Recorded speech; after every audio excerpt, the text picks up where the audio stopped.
एक शाम मेरे पति एक 18 साल की लड़की को घर ले आए। कहा कि गरीब है, इसे काम की ज़रूरत है। मैंने कहा ऐसा क्या काम है हम दोनों के बीच में, मैं अकेले काम कर सकती हूँ। लेकिन उन्होंने बोला यह यहीं रहेगी, कुछ काम करेगी। ऐसा बोलकर वो बेडरूम में चले गए। फिर वो लड़की बोली मैडम 2 घंटे में आती हूँ, मुझे कुछ काम याद आ गया। इतना बोलकर वह मेरी हाँ सुने बगैर ही चली गई। जब मैंने उसका पीछा करते हुए उसके घर पहुंची, वहाँ मैंने जो देखा मेरी आंखें खुली की खुली रह गई, क्योंकि वहाँ मेरे पति वो मैं रचना हूँ। अभी अभी शादी के बाद मैं और मेरे पति सूरज एक बड़े शहर में आ गए हैं। हम दोनों ही लोग रहते हैं, एक बड़ा सा फ्लैट है। मेरे पति की अच्छी जॉब है। मैं कभी कभी यह सोचती हूँ कि मुझे बहुत अच्छा पति मिला है। शहर में आए अभी हमें कुछ दिन ही हुए हैं, तभी मेरे पति एक 18 साल की लड़की को एक दिन घर ले आए।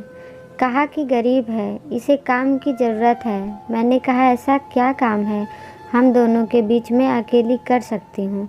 लेकिन उन्होंने बोला यह यहीं रहेगी और कुछ काम करेगी। मैंने बोला ठीक है।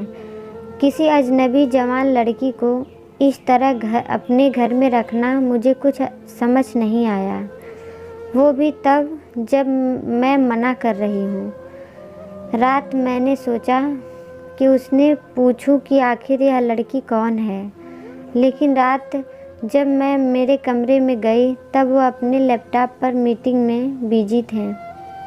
जैसे ही मैंने दरवाज़ा मुझे हाथ से इशारा करके चुप रहने को कहा, मैं बिस्तर के एक साइड पर सो गई।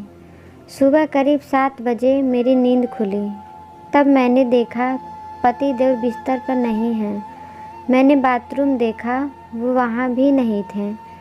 दरवाजे के पास जाकर जब मैंने किचन में देखा तो मेरे पति हाथ में पैसे लिए उस लड़की को दे रहे थे और वो लड़की रो रही थी।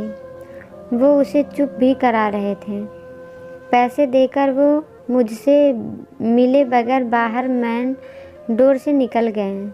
मुझे अब कुछ समझ नहीं आया कि बात क्या थी। थोड़ी घबराहट भी हुई। अजीब अजीब ख्याल मन में आने लगे। साथ ही यह भी ख्याल आया कि जो मैं सोच रही हूँ ऐसा कुछ भी नहीं हो। मैं बेडरूम से बाहर आई। वो लड़की ने मुझे देखकर अपने आंसू पोंछ लिए। मुझे देखते ही वो बोली मैडम साहब बोले कि वो शहर के बाहर जा रहे हैं मीटिंग के लिए, कल शाम तक आएंगे। आप सो रही थी इसलिए आपको उठाया नहीं। मुझे कहा कि आपको बता दें। मुझे उससे बात करने का बिल्कुल भी मन नहीं कर रहा था, इसलिए मैंने उसकी तरफ देखा भी नहीं। बस अब मैं अपने बेडरूम में बैठी कुछ सोचने लगी। शादी को अभी 1 महीना ही हुआ है और मैं उनके बारे में न जाने क्या क्या सोचने लगी। लेकिन उन्होंने मुझे सोचने का कारण भी दिया है। यह एक लड़की अचानक ले आए। मेरे मना करने के बाद भी उन्होंने इसे यहाँ काम पर रखा और आज वो उसे रुपए भी दे रहे थे। मैंने सोचा कि एक बार फ़ोन पर उनसे बात करके देखती हूँ। मैंने उनसे फ़ोन लगाया पर उनका फ़ोन स्विच ऑफ आ रहा था। यह पहली बार था जब ऐसा हुआ कि उनका फ़ोन बंद है। अब मेरा सर और भी चकरा गया। इतने में वो लड़की रूम में चाय लेकर आती है।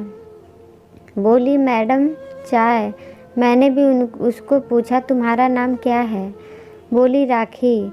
उसके पास फ़ोन भी था और जब वो वाइब्रेट हो रहा था फ़ोन को रिसीव करने को दौड़कर मेरे बेडरूम से बाहर गई। मुझे दूर से अब यही सुनाई दे रहा था कि उसने कहा कि मैं आती हूँ। फिर बात करके वो फिर मेरे बेडरूम में आकर कहती है मैडम मैं 2 घंटे में आती हूँ, मुझे कुछ ज़रूरी काम याद आ गया। इतना बोलकर वो मेरी हाँ सुने बगैर ही चली गई। मैं कुछ बोल ही नहीं पाई, लेकिन फिर 2 मिनट में मन में आया कि क्यों ना उसका पीछा करूं और मैंने 1 सेकंड में कपड़े चेंज किए और उसके पीछे हो गई। वो मुझे मेरी बिल्डिंग के नीचे दिखाई दी। उसके बाद उसने एक रिक्शा लिया। मैंने भी रिक्शा लेकर उसका पीछा किया।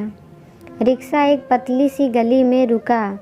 वो वहाँ से उतरकर पैदल चलने लगी। बहुत सारे छोटे छोटे घर से होते हुए वो एक घर के आगे पहुँची। मैं लगातार उसका पीछा करती रही थी। क्यों क्यों कर रही थी, क्या जानना चाहती थी, इसका मुझे कुछ पता नहीं था। बस मैं उसके पीछे थी।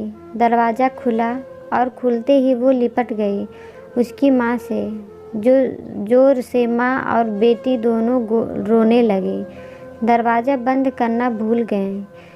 मुझे लगा कि अब मुझे सामने जाकर बात करनी होगी कि परेशानी क्या है।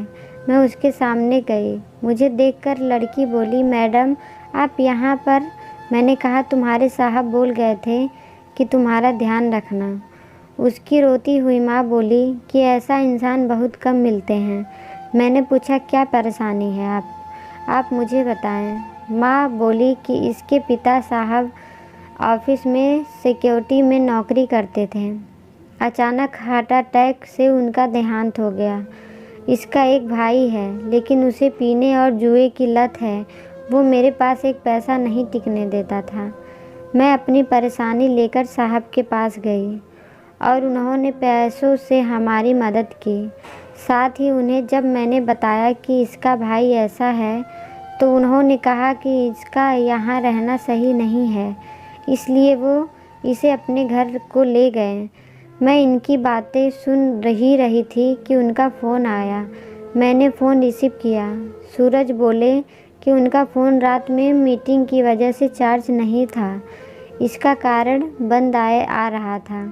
मुझे पूछा कि कहाँ हो, तो मैंने बोला कि मैं उसके घर आई हूँ।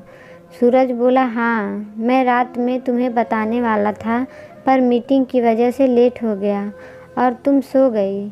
मुझे उस समय जो सही लगा वो मैंने किया, इसलिए मैं उसे तुम्हारे पास ले आया। मैंने कहा, बिल्कुल ठीक किया आपने। लड़की को लेकर फिर मैं अपने फ्लैट चली गई। अब मैं उसे और अपने पति दोनों को ज़्यादा प्यार करने लगी। आपको ये कहानी कैसी लगी हमें कमेंट बॉक्स में ज़रूर बताएं। अगर आपको ये कहानी अच्छी लगी हो तो लाइक करें, शेयर करें और ऐसे ही कहानियों के लिए हमारे चैनल पर नए हो तो हमारे चैनल को सब्सक्राइब ज़रूर करें। वीडियो देखने के लिए आपका धन्यवाद।